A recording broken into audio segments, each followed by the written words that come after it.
You can do that. I made you the co-host. Oh, awesome. Okay, perfect. Yep, I'm ready to go.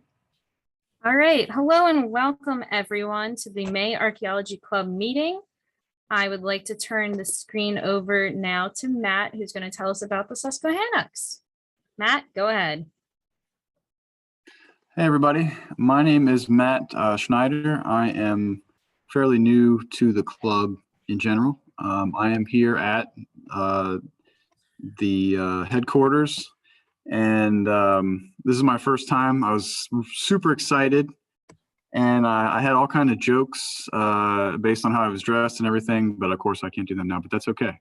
So this is very impressive. I was disappointed that I could not use the stage with the very Explorers Club looking furniture and everything else, but maybe another time.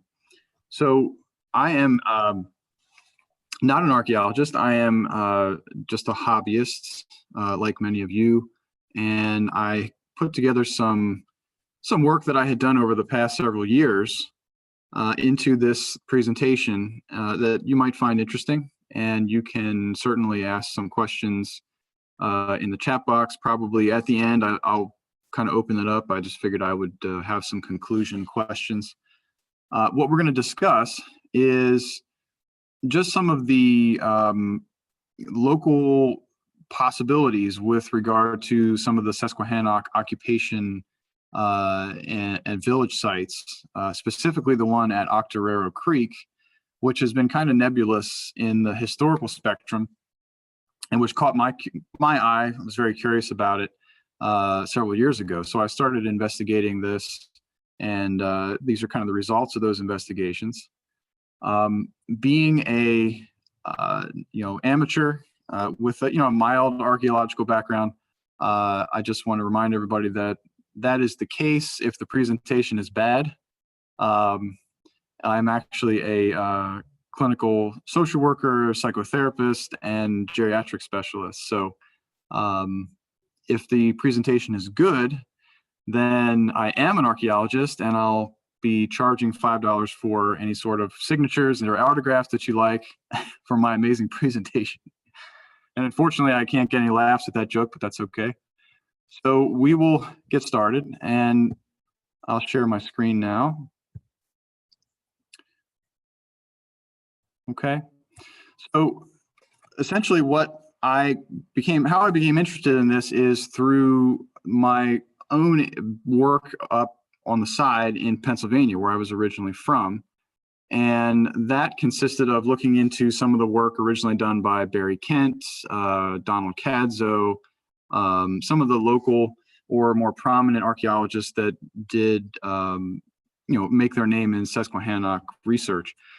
The course of this really will discuss some of the things that branch off from that relate to us here in Maryland. And then, of course, I kind of close out with some discussion about our role with regard to this topic, because, for those of us that are not indigenous, or Native American, there's a lot of things that we have to consider, and there's a lot of important things that as natural historians, we can help advocate for, the historical record for not just indigenous people, but everybody, but making sure that we are including them as the primary arbiters of this sort of thing. Years ago, everybody was pretty much, white Anglo-Saxon Protestant male in this field. That was how it kind of got started, of course, and through curiosity of various people during the Enlightenment through the 19th century. So, of course, in the 20th century, a lot of that has changed. Into the 21st century, we've become much more aware of the importance of involving people in their own history and trying not to step on people's toes in that sense. So I kind of close out with some discussions about what our role is with looking at these things, and the curiosity that we all share, but also being culturally sensitive at the same time. So, the first thing, the Susquehannock people and the Susquehannock Nation, which existed up until the essentially the early to middle part of the 18th century. primarily focused from New York, Pennsylvania, but of course they had a very, very big presence in Maryland for a lot of years. The problem that we sort of run into is that a lot of the local mythology surrounding this is just that. It's become mythology. There are a lot of misnomers. There's lots of sort of whitewashing of historical facts and everything. We also have this idea of the disappearance of the, not just, American Indian traditions themselves, but of course the quote unquote disappearance or extinction of the Susquehanna. As a nation, of course, that is true. There is no longer any Susquehannock nation. However, we have to remember that these sorts of things aren't necessarily helpful to the conception of, the pride that people have today in their own ancestry. So there are a lot of people who are of Susquehannock ancestry today. It's just that they're dispersed throughout many, many different, tribal nation groups.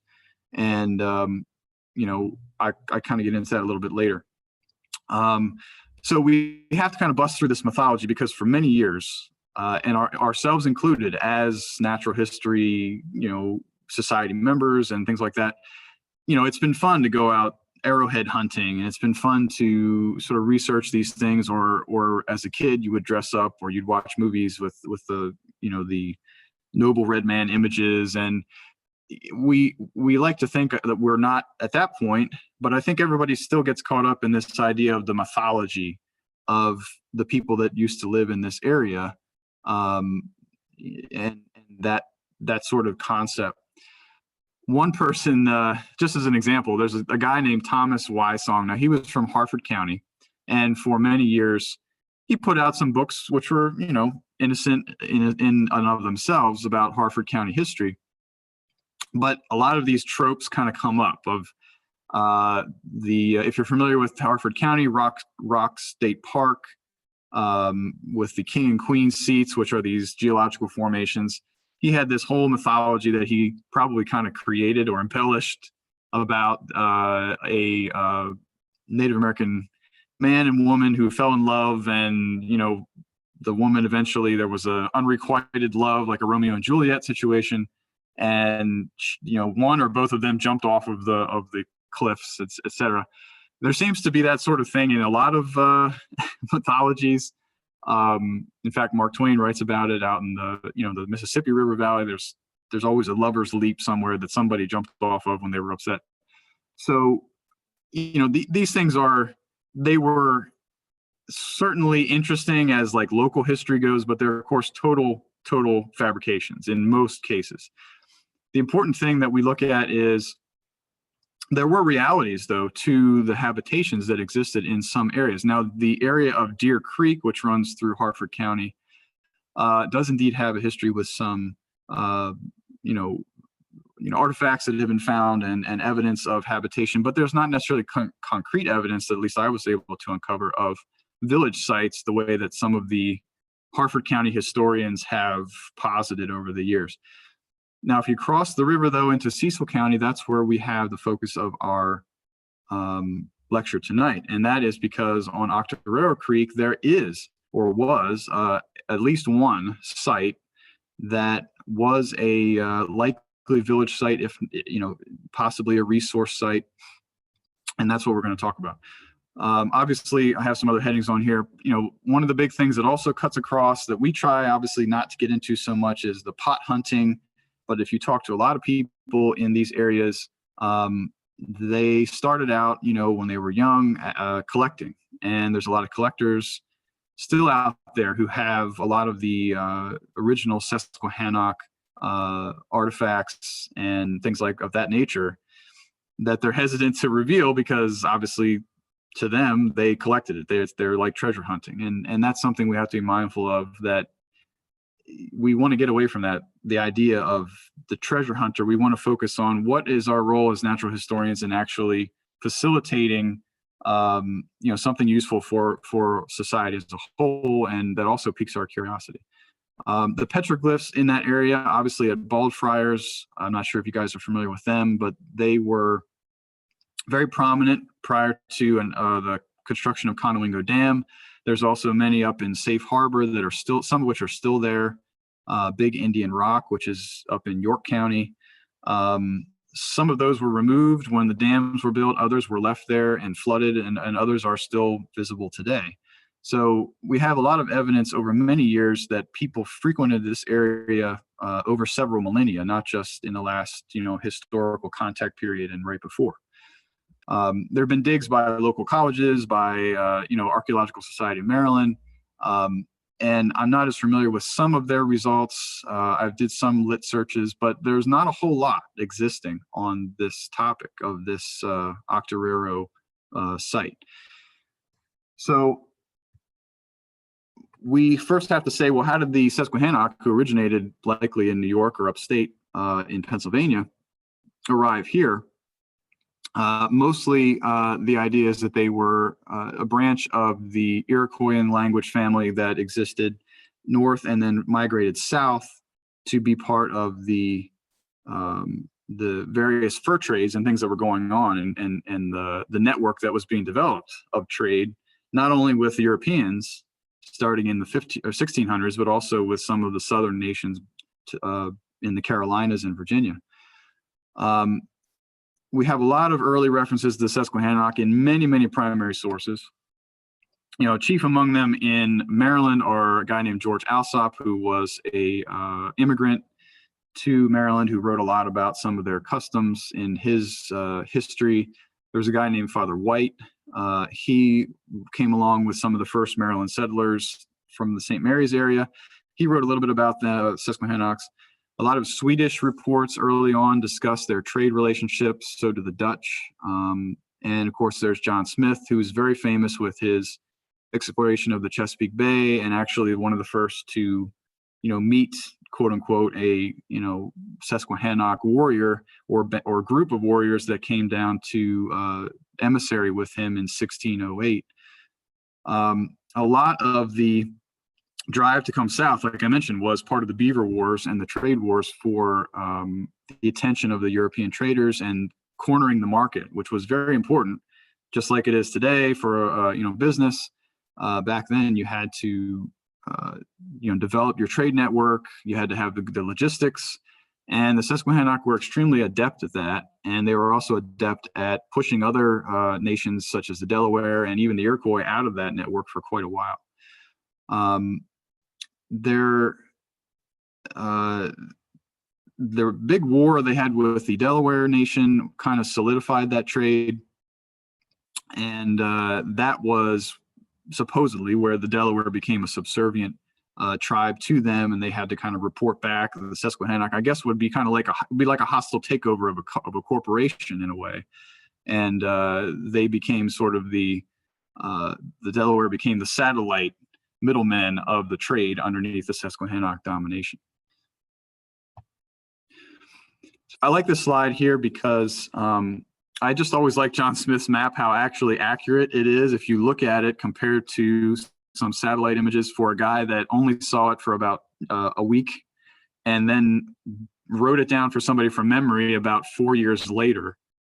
You can see a lot of what he got right. Of course, there's a lot of errors, but I mean, again, for somebody that was doing this almost blindly and from memory, it's quite accurate. And there have been some, I think it was Salisbury University, someone did so with GIS software, they actually tried to use artificial intelligence to merge the two maps to sort of see exactly how accurate it was. And it was very accurate. In fact, some of the village sites from the Tuckwaw and the Wicomico people matched up to the sites that we know exist that were proven with archaeology. But this just shows you the upper bay. So this is sideways, of course. Northeast, the town would be north. Conowingo is to the north. But this is the area that in question that he was exploring during that period. The important thing is the next slide. On his map, if you zoom into the section that talks about where the Susquehannock were, according to him at that time, he dubbed these things king's houses, which were essentially primary, sites that they used. He again did this from memory, and there's a ton of speculation about these sites. There was a guy in Lancaster County named D.H. Landis, who in the early 20th century, late 19th century, he wrote many, many articles about where these sites could have been that were actually, fairly well researched, although there was a lot of fighting back and forth about how far north the representation of this actually was. So this would be the Susquehanna River.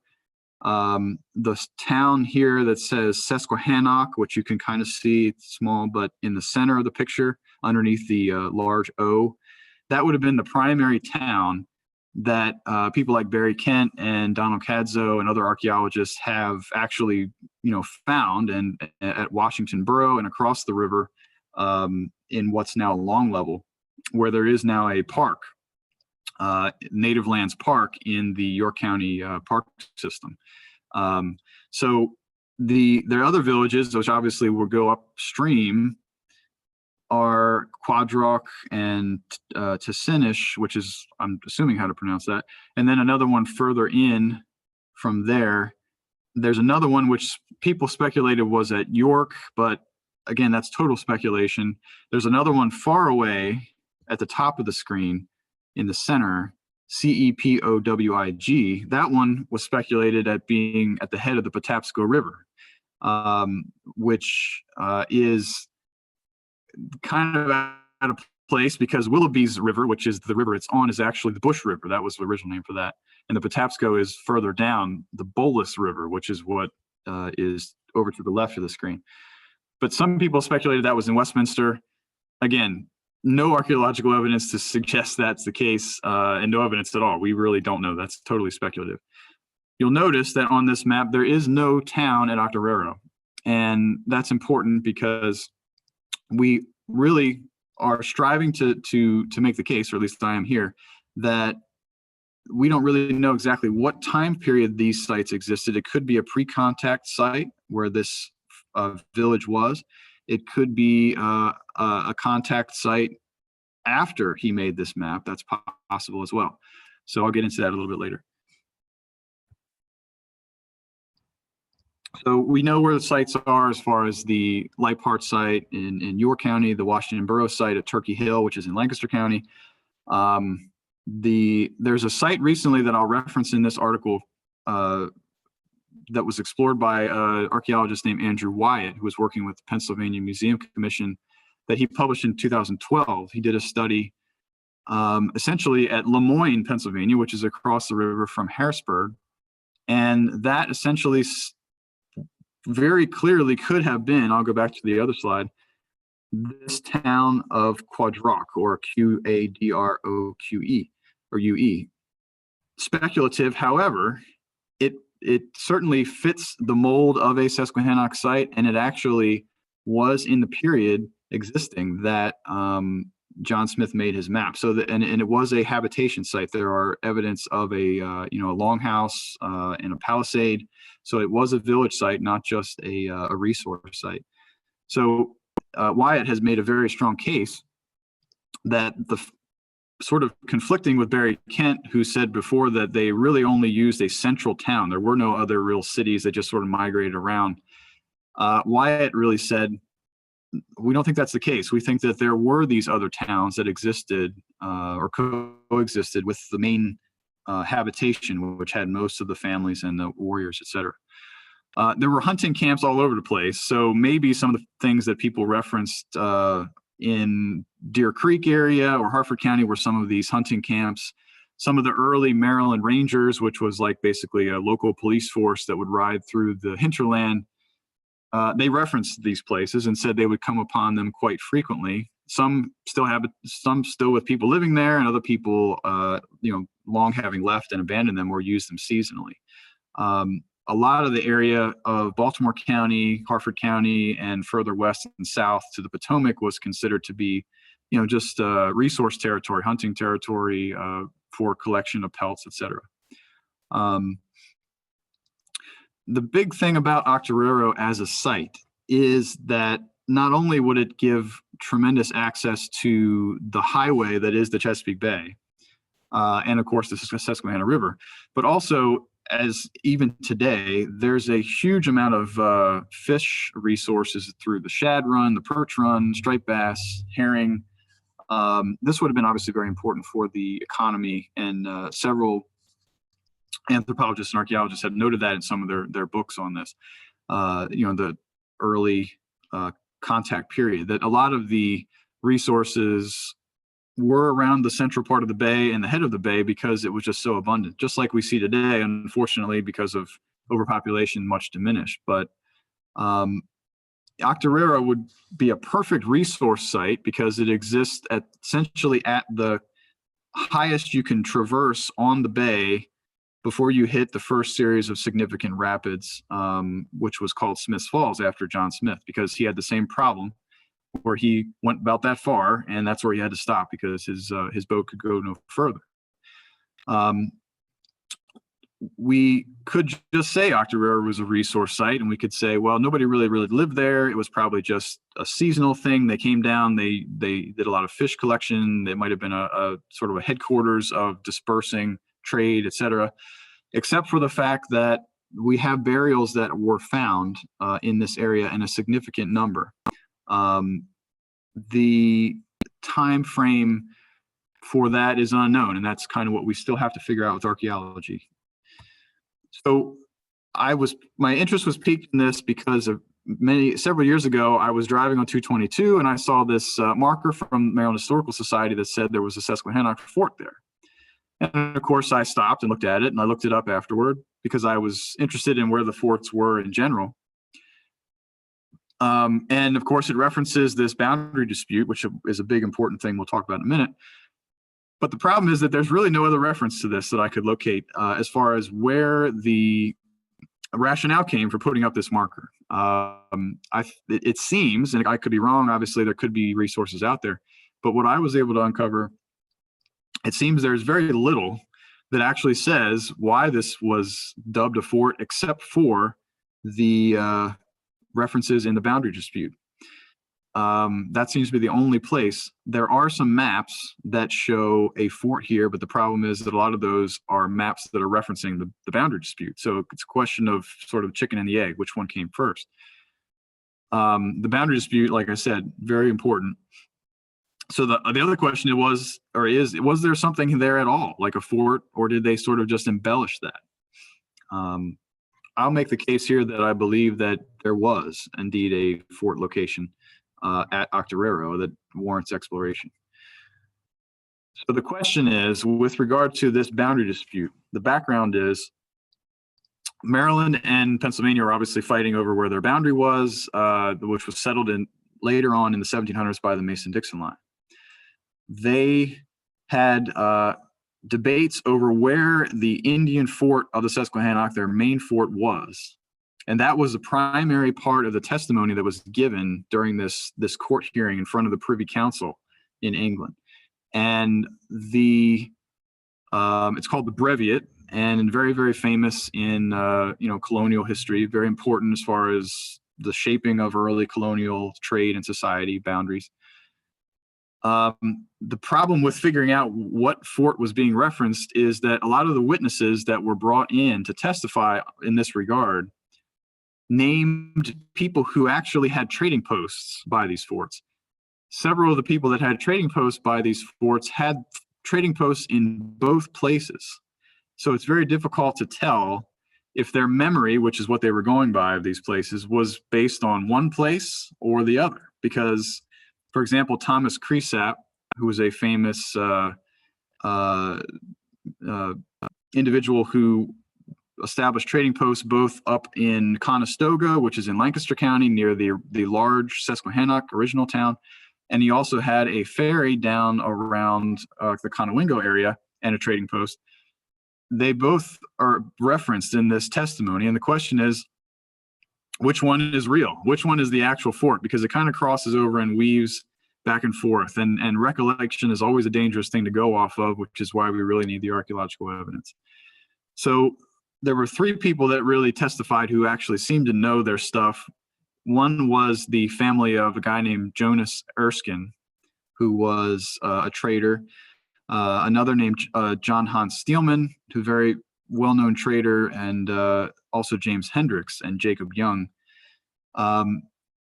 They were all either interpreters with the Susquehannock, with the Delaware, had trading relations with all of them, and lived sort of in this interim period where the demise of the Susquehannock Nation and the rise of the Iroquois and other groups took place.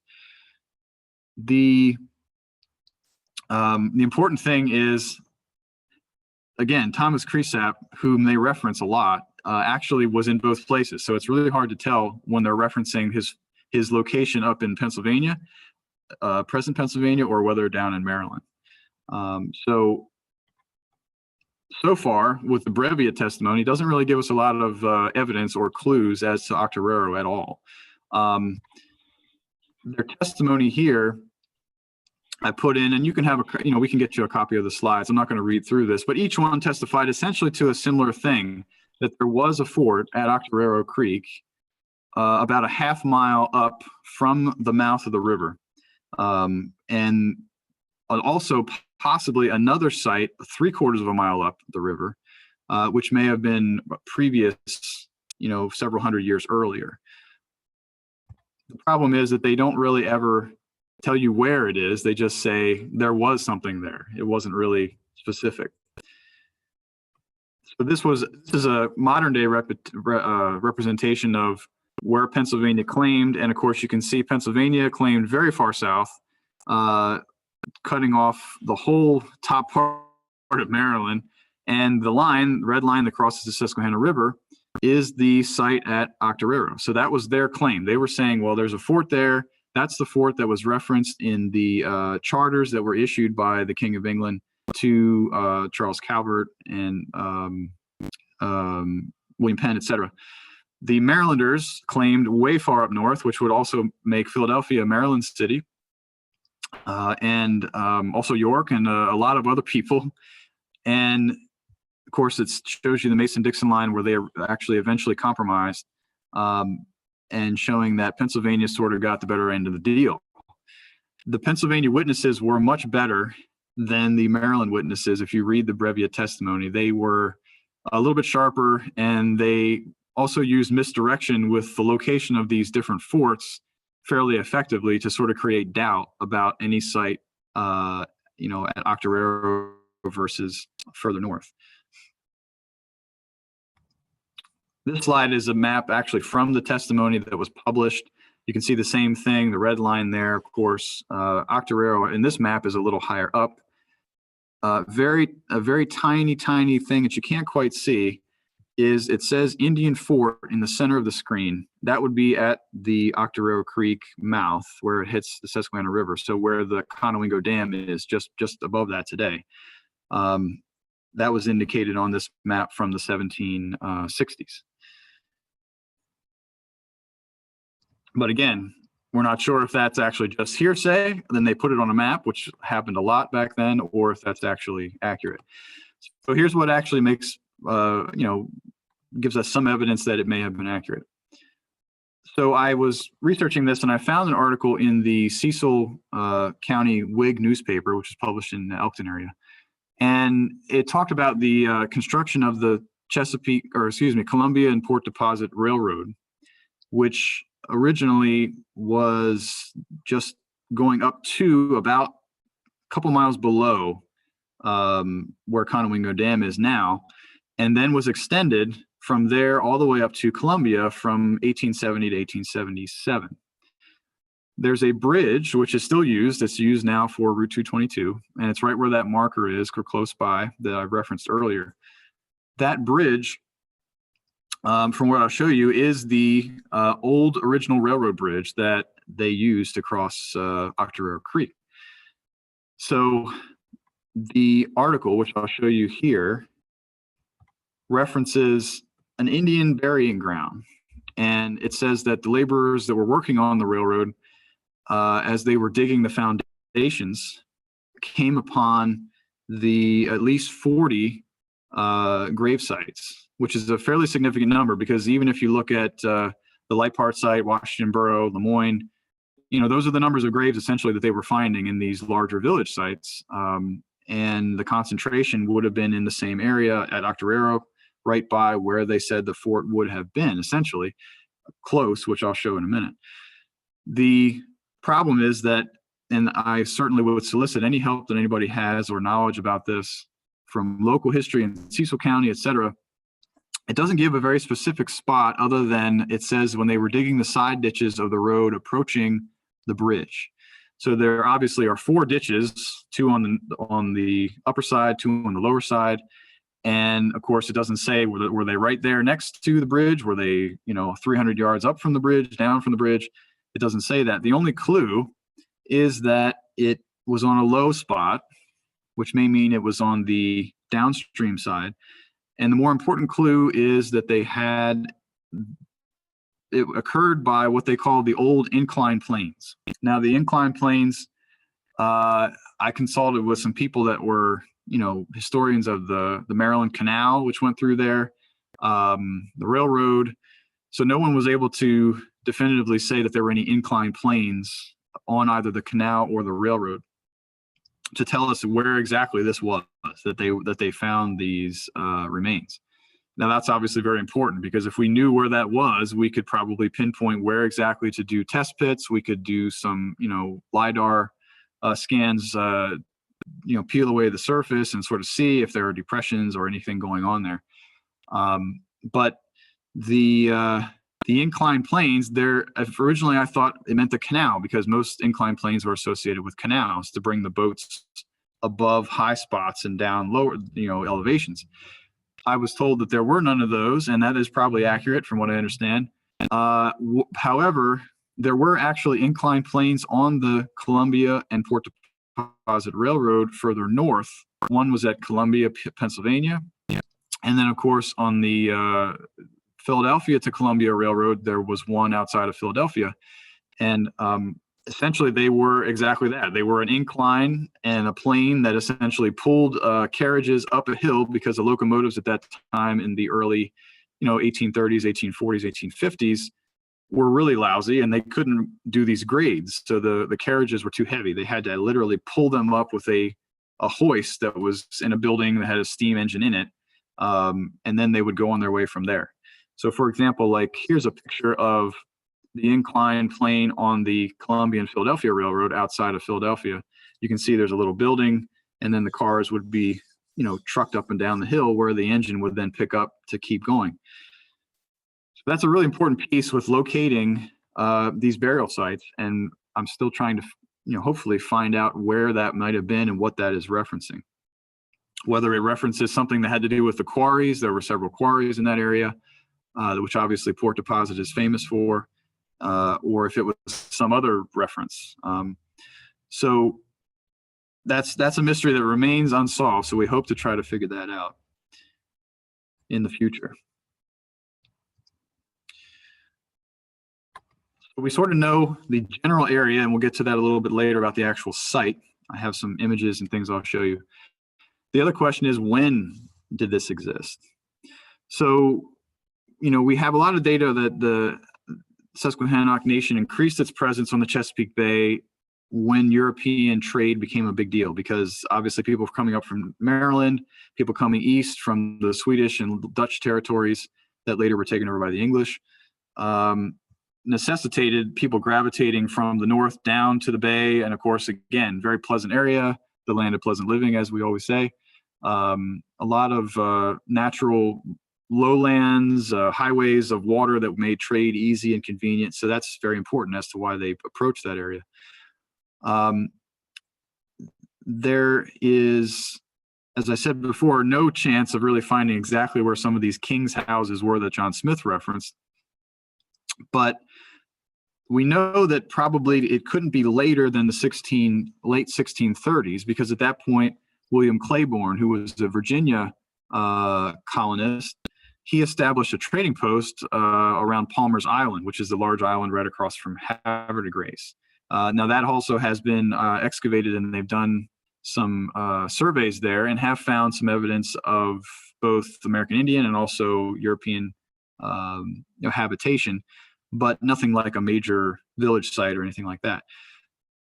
There's nothing referencing any kind of village at Octoraro after the period of the 1630s, and there really couldn't be, because there would have been a lot of English presence there, and certainly someone would have referenced something so close by. Now, whether it was used as a resource site or a place where people would sort of meet to interact with the trading post, hang out, camp. That's very possible as well. And that could be another reason why it was important. But I think we can establish that after the 1630s, there's really no chance it was utilized, not until later, which I'll explain at the end.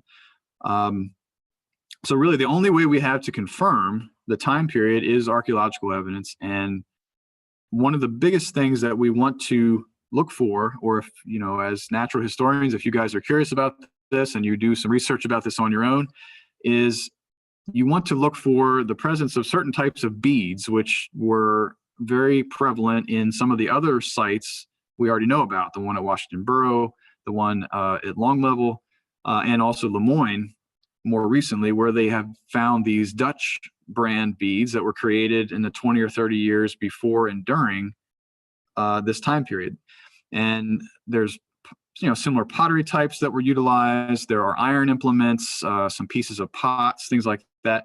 So the presence of those things, if you could locate this, some of these burials, would indicate that this is a site that was used at the same time as these other sites and was very important to trade, etc. If the presence of these things does not exist, and depending upon obviously the arrangement of the burials from what we know about archaeology, it could very well be a much earlier site. And maybe these burials are from hundreds and hundreds of years before, or even thousands of years before, depending upon the situation. The presence of some of these things are very important.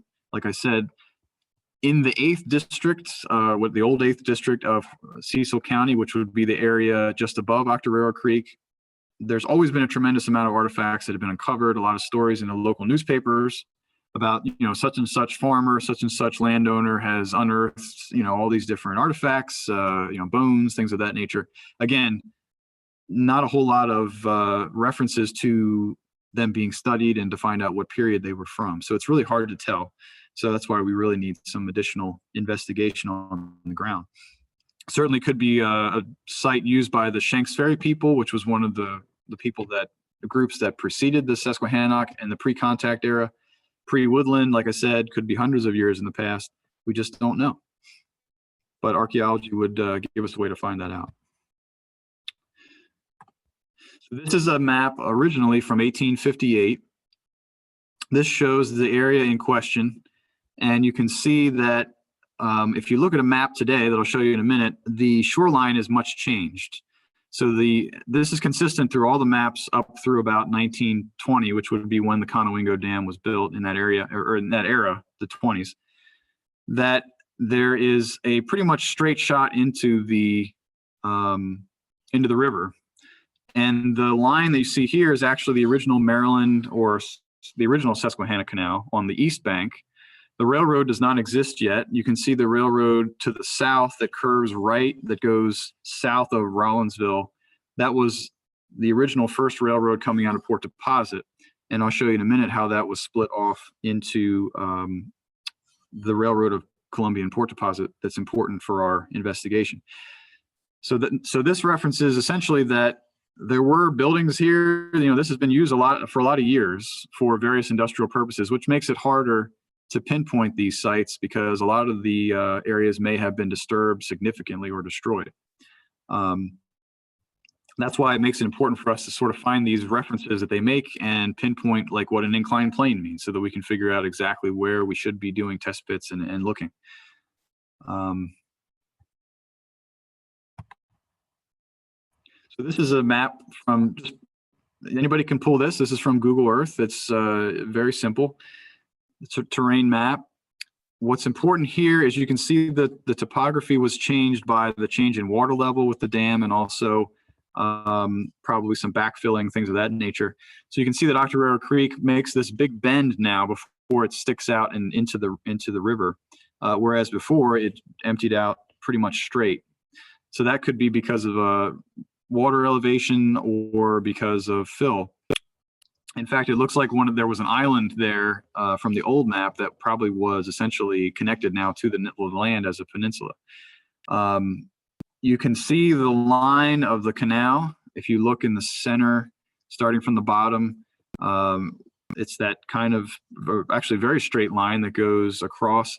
There's also a second line, which is a little bit more squiggly, which is hard to tell if that was like an earlier dig of the canal or if that was some other channel. And then obviously 222 is here. That is the railroad bridge in question, which crosses right where Moore Road and Ratledge Lane on either side are. If you look just down from that, you can see the split of the original railroad bed, which went across the creek further to the east and then eventually to Rowansville. And then that was, part of the old road. And then you can see where they split off and developed the new Columbian Port Deposit Railroad in the 1870s at that Y, which is actually called Octoraro Junction, and how that splits and followed Route 222 essentially all the way up. The railroad now, after the construction of the dam, they moved further east, and that is what can be seen there very clearly along the ridge line, just to the east of the 222 road. So that doesn't come into play as much because we're concerned only with the older road section of 222. So this is about the, for people that are into archaeology, this is where you get into the nitty gritty of, boots on the ground. Today there's a park on the lower end of Octoraro Creek that abuts the river. That is a sort of a peninsula shaped area that is low lying, but has a slight elevation. So it is a little bit above the normal floodplain, would be sort of in like maybe 100-year floodplain.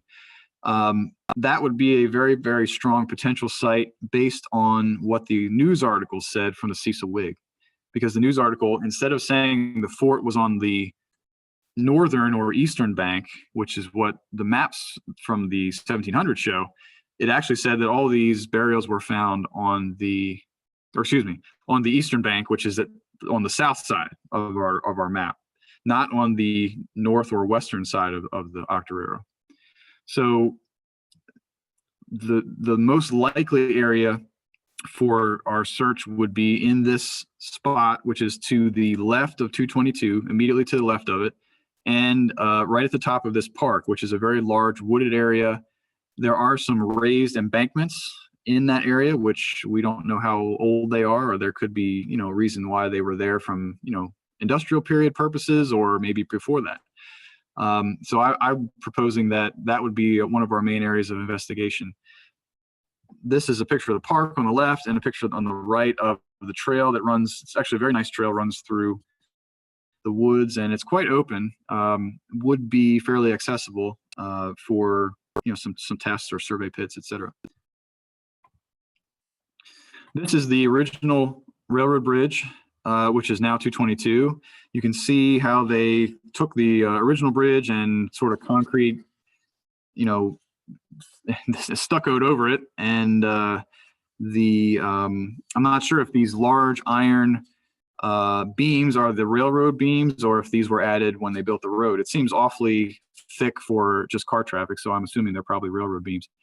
But the ditches in question, at least the present ones, are in the picture on the right, which are still there. Obviously, the road has to have a wash area for runoff. And the question is, how much damage had been done if these were indeed the ditches referenced in that article, and whereabouts of the 4 ditches were these burials found? So this would be our concentrated area that we'd be focused on. Now this is on the northwestern side, so the opposite side of the creek from what I just showed where the bridge was. This the one on the right is actually the picture from the road. There's a natural gas or utility cut that goes all the way down to the water, and you can see it's a really good distance. So the estimation of about a half mile up that they made in the Brevia testimony seems like it is plausible. It's not quite that far. It's not quite a half a mile. It's probably more like a third of a mile. But that would fit. That would fit the description. I walked down through there and snapped the picture on the left, which is most likely the canal cut originally, or maybe another earlier canal cut that's about halfway or a third of the way towards the river. So again, this area also kind of nicely affords a lot of access. The trees to the left, not a lot of undergrowth.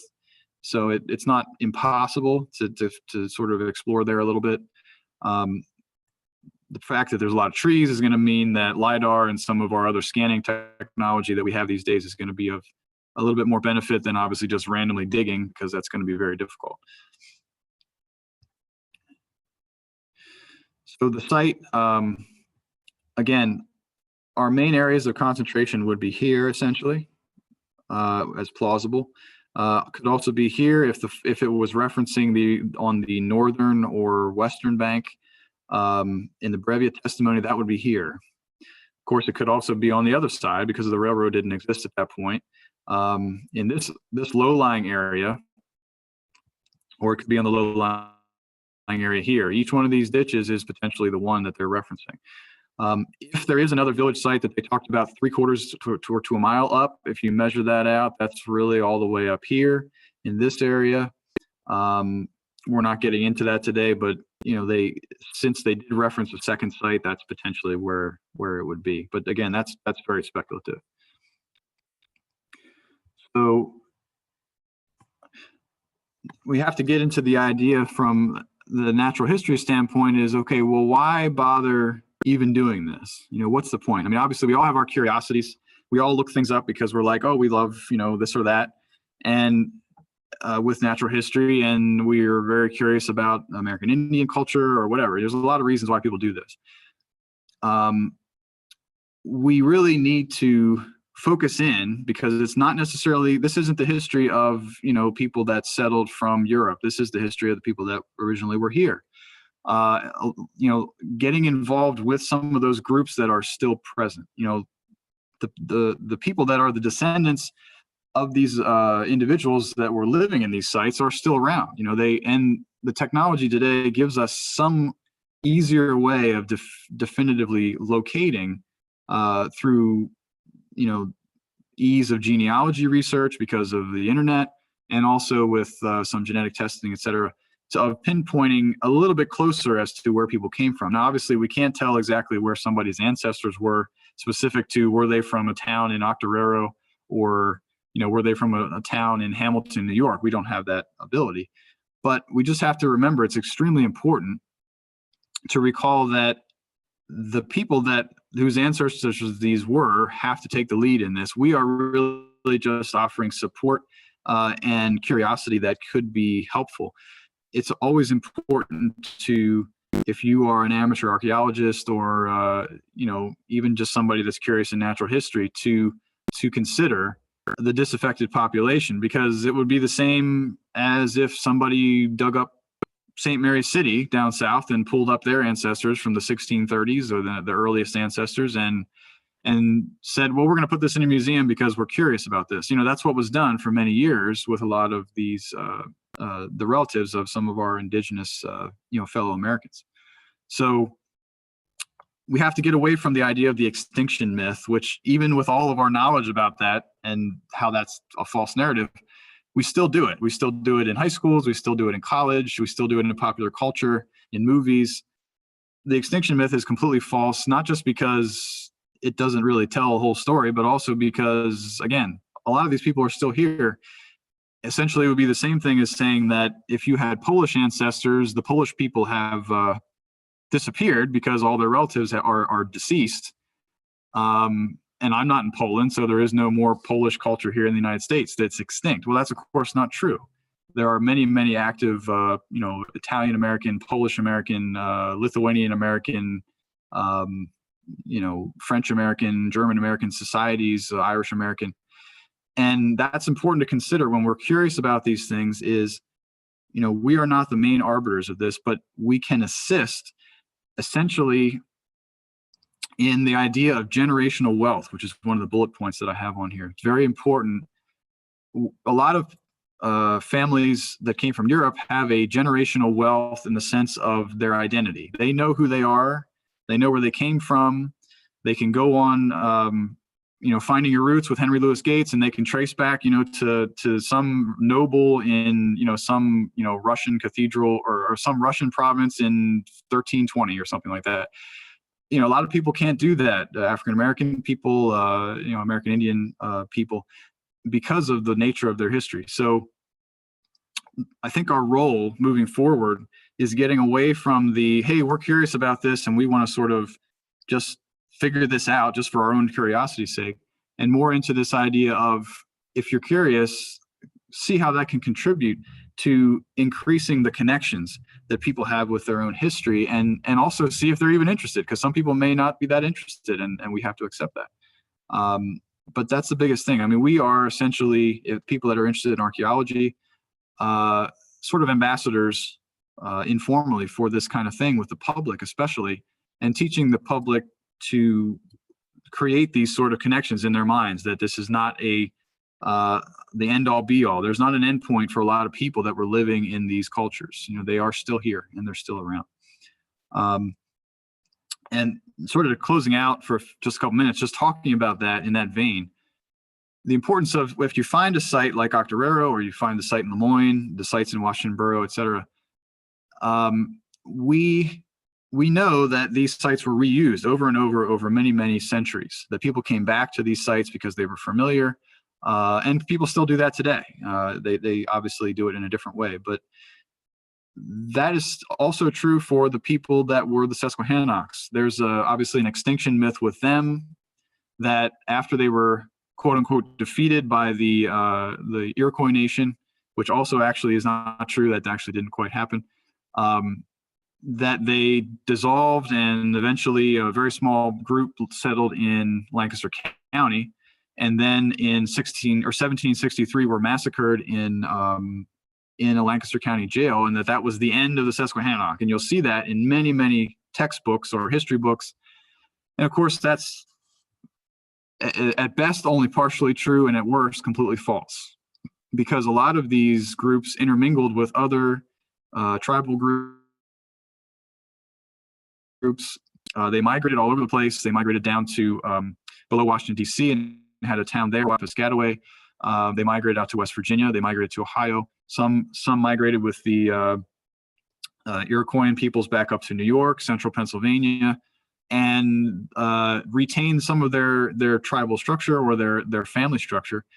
And not everybody was living in Lancaster County in 1763. So there are people in groups that have this sort of generational history still around, and that's why these ideas of the extinction myth and that the Susquehannock ended in 1763 are not accurate. The Susquehannock as a nation, a powerful nation, ended probably around 1700 to 1705, but they continued on as a people for quite a while after that, and then of course now as a their ancestors.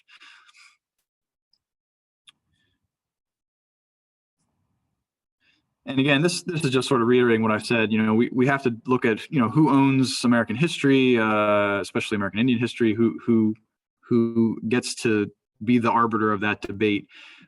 There's a really good book that was written probably about 20 years ago called Skull Wars, if you're ever interested in that, by a professor from University of California, Davis. And he goes through essentially the whole history and is very, very non-judgmental of both sides of this debate, or all the multiple sides of it, and presents a really, really good history and a really, really good way forward for all of us. In the post-NAGPRA world, NAGPRA is the Native American Graves and Repatriation Act, which was enacted and said essentially that anything that can be proven to be from an indigenous people had to be returned to them from museums, et cetera, where they were collected over many, many years. Again, I've said why we are important, from helping people with their, the genealogical record, et cetera. But obviously the educating and getting more people of color into the field and into natural history, which I'm sure that comes up in other lectures. Native American archaeologists, African American archaeologists, and anybody that wants to get into this is extremely important for people learning about their own history. And the psychology of archaeology is what this essentially is. Why somebody should always ask what benefit their investigations have for the descendants of what they're investigating, and how that fits with how we ourselves and our opinions and everything get projected or displaced onto this.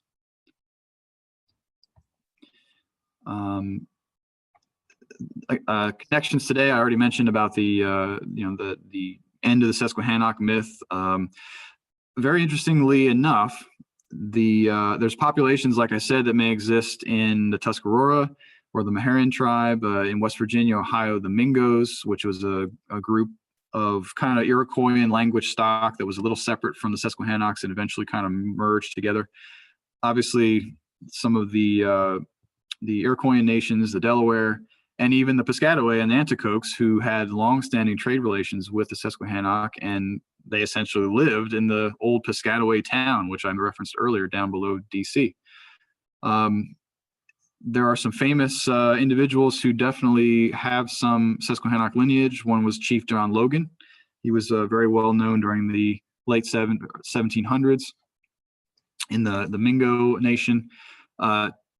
John Shenandoah, who was an Oneida leader into the 1800s. He lived to be very old. I think he lived to be like 100 and something. I have a picture of him. I'll show you. He was definitely of Susquehannock ancestry, and of course, he has descendants today that we know about. And the highlighted thing I have here, Papameta, which is actually a town that was, I guess, probably at that point, essentially what we like a ghetto would be considered in the early 1900s, probably where a lot of people of American Indian ancestry were forced to live separate from the white population.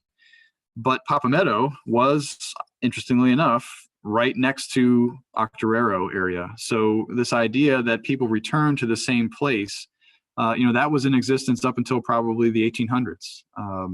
Not officially as a town, but as sort of a neighborhood that people knew about and is referenced in many places in early Hartford and Cecil County histories. So these people were still here. They were still very much intermingled with American society, even later into the 1800s.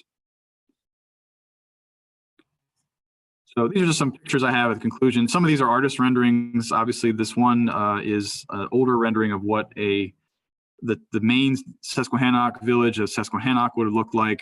I always like that they have palm trees because, of course, we have so many of those in Lancaster County. A little bit more realistic image is the one here, which is essentially of one of the towns or village sites in that same area. Certainly the Octoraro site would not have been that big. The Susquehannock site probably had at some point maybe 2,000 to 3,000 people possibly living in it. This individual down here is a very old John Shenandoah, and this is a statue of Chief John Logan. And this is John Shenandoah's, one of his relatives. I think her name is Joan Shenandoah. She's a composer out of Hamilton, New York. And this is just a gentleman in one of the Indigenous Day parades, just as a reminder that we have to remember that, that is, everyone's history has a personal importance to them. And that's very, very crucial. These are just two maps. One is, early French map, just showing where some of the Andastes, which is what the French called the Susquehannocks, would have been living, right around the area that we're talking about at that time. And then, of course, this one is just for reference for some people that are railroad buffs, where the Columbia and Port Deposit Railroad would have connected at Octoraro Junction. Of course, this is Octoraro Creek right here.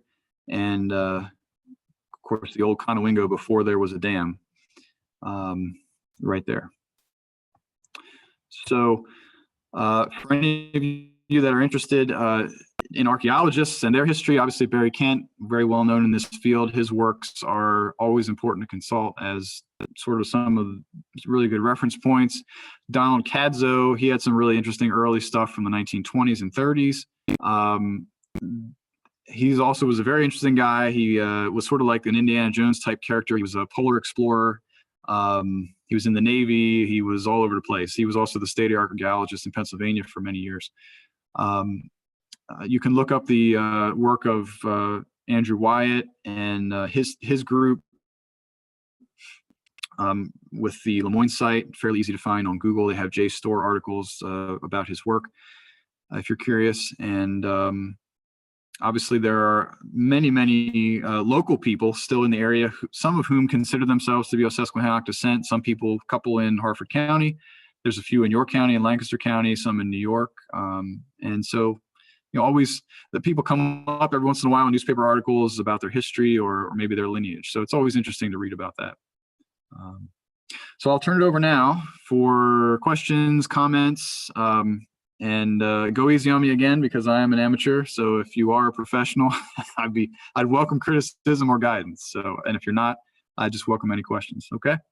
So feel free. I guess, Sarah, how do we want to do this? Want to just have people one by one or?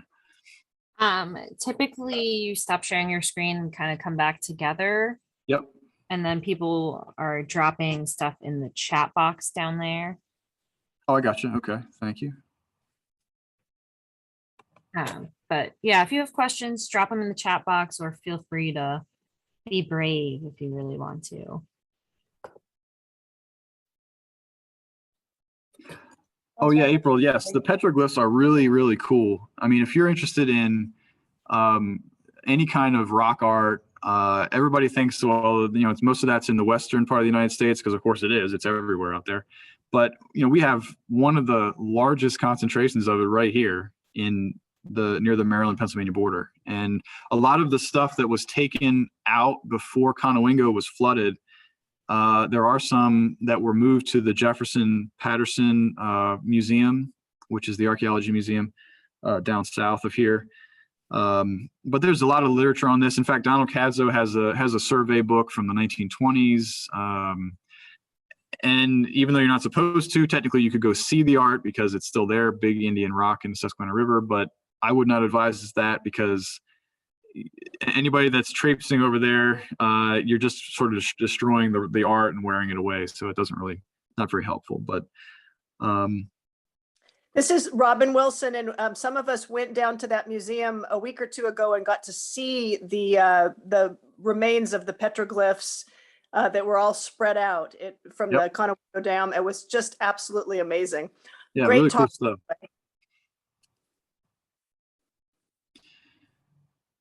I saw about Shenk's Ferry history hike. That's cool. That area is very beautiful. Also, the natural history aspect of it. There's a wildflower preserve. There's many beautiful overlooks. There's a lot of obviously bald eagles, just like a Conowingo, that kind of thing. Yeah, definitely worth checking out that whole area.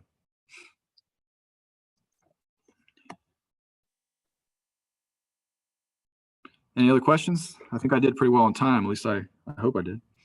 You did a great job. Thank you for this, Matt. Are you planning on doing any more research on this? Well,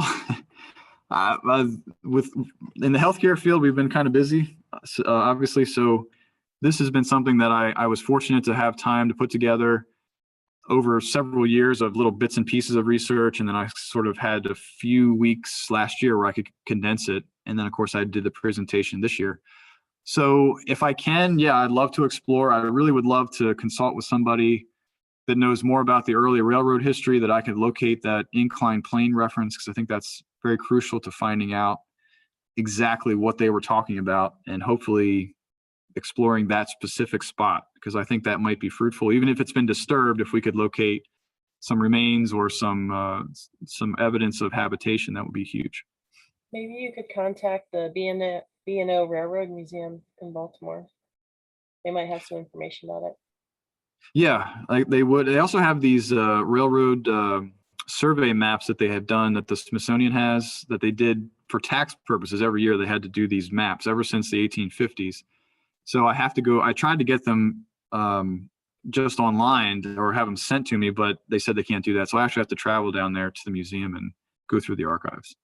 There's also a historical society up by northeast. I think it might be called the Principio Historical Society, but it's right up there in Northeast Maryland. They might have some information for you. Yeah, I did call around to a couple of those places 2 years ago. I talked to also the Historical Society in Elkton. The people there obviously didn't really know much about it. They had not heard of that inclined plane reference, but I'm sure, because I know the Maryland and Pennsylvania Railroad, there's a lot of history buffs with that. I know these people are out there, that are obsessive about this stuff, and I'm hoping that somebody will know, what that means or what that was referencing. Yeah, I'm sure. The slides, yeah, I think I had sent April the slides, but I can put some more actual references because obviously this is just a presentation. I just went and did an overview, but some of the papers and things I can maybe include in a follow-up email, and you guys could take a look at them.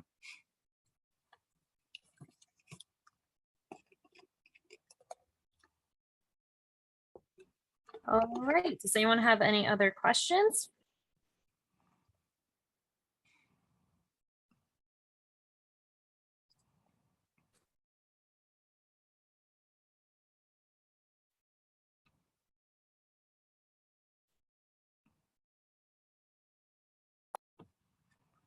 Well, thank you guys all for listening for an hour, and hopefully this was informative, and hopefully this has spurred some interest in investigating some of these things down the road for you. I We think. do have You still there? yeah, there's one last question. Do you ever look at sites south in Baltimore County? No, I have not, although I tell you who actually does. It's and I know he is still, I think, around. Steve Israel, who's an archaeologist with the central chapter of the Archaeological Society of Maryland. He has done quite a few digs locally and all up and down the Gunpowder and all over the place in Baltimore County, Carroll County.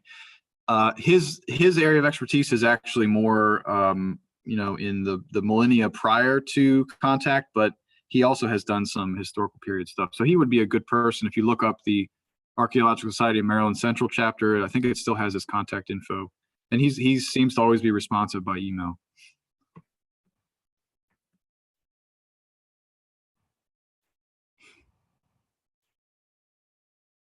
All right, do we have any other questions? Feel free to just pop on. We'll give it another minute or so before letting Matt go on his way. It was an excellent presentation. I definitely learned things I didn't know about our area. Yeah, it's kind of a big deal. Yeah, we have a lot of really rich American Indian history here in this area. All righty, I'm going to assume that silence speaks louder than words, and we're going to log off for the night. Thank you, Matt. This will be up on YouTube eventually for everyone who's on here to rewatch and relearn and revisit. All right, have a good night. Thank you. Thanks. Bye, everybody.